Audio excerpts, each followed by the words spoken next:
Inflation is a very serious subject. You can argue it's the way democracies die. So it's a huge danger once you've got a populace that learns it can vote itself money.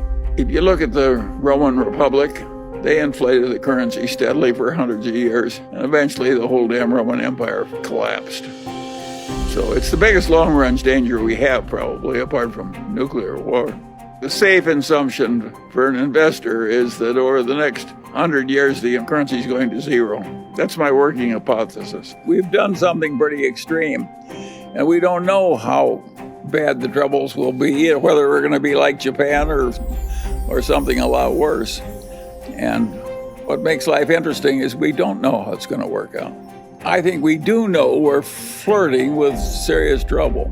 I think we also know that some of our earlier fears were overblown. Japan is still existing as a civilized nation, in spite of unbelievable excess by all former standards in terms of money printing. Think of how seductive it is. You have a bunch of interest-bearing debts, and you pay them off with checking accounts, which you're no longer paying interest.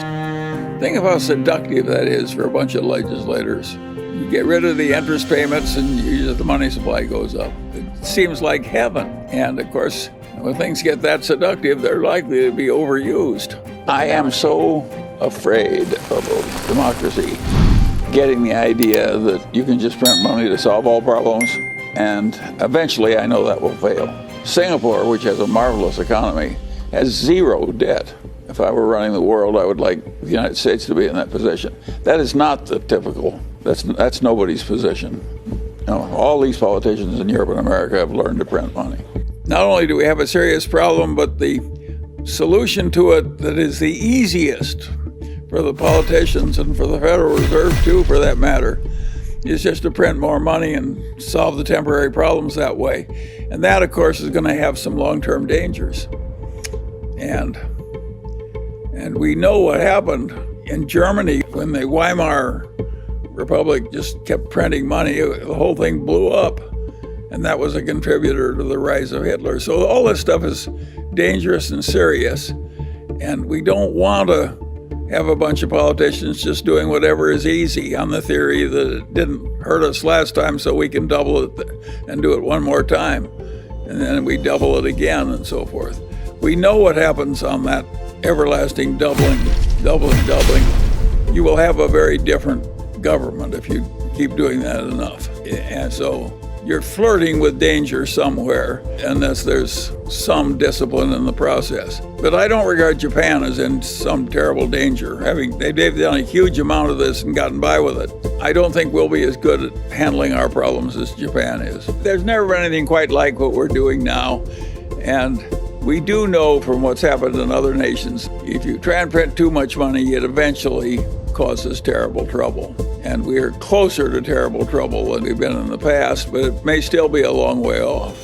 At the end, if you print too much, you end up in something like Venezuela and the United States, Europe, etc. We're getting into new territory in terms of size. The Japanese bought back not only a lot of their own debt, but a lot of their common stocks. So the Federal Reserve System, you can't imagine how much money printing Japan has done. They haven't had all that much inflation, and it's still a very admirable civilization. But there again, it's an interesting thing. If you take the last 100 years, 1922 to 2022, most of modernity came in that 100 years. And in the previous 100 years, that got another big chunk of modernity.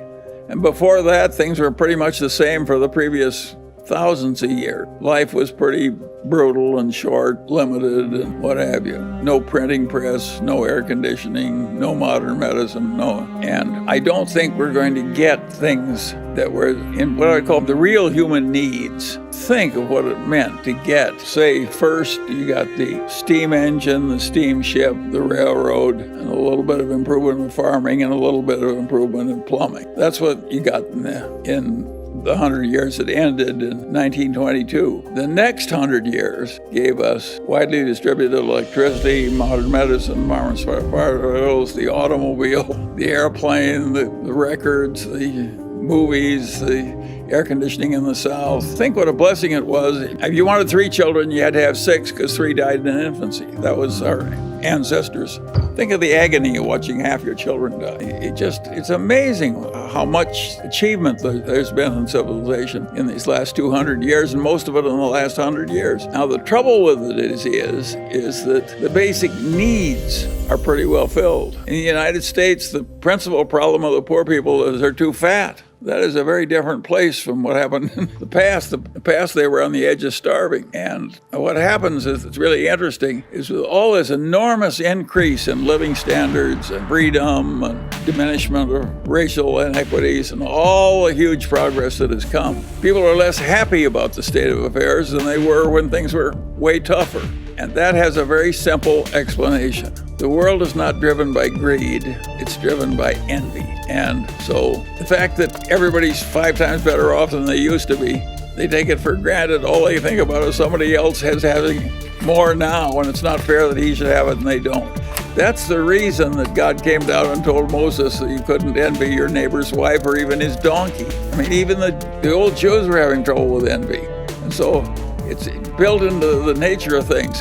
It's weird for somebody my age, because I was in the middle of the Great Depression when the hardship was unbelievable. I was safer walking around Omaha in the evening than I am in my own neighborhood in Los Angeles after all this great wealth and so forth. And I have no way of doing anything about it. I can't change the fact that a lot of people are very unhappy and feel very abused after everything's improved by about 600%, because there's still somebody else who has more. I have conquered envy in my own life. I don't envy anybody. I don't give a damn what somebody else has. But other people are driven crazy by it. And other people play to the envy in order to advance their own political careers. And we have whole networks now they want to pour gasoline on the flames of envy.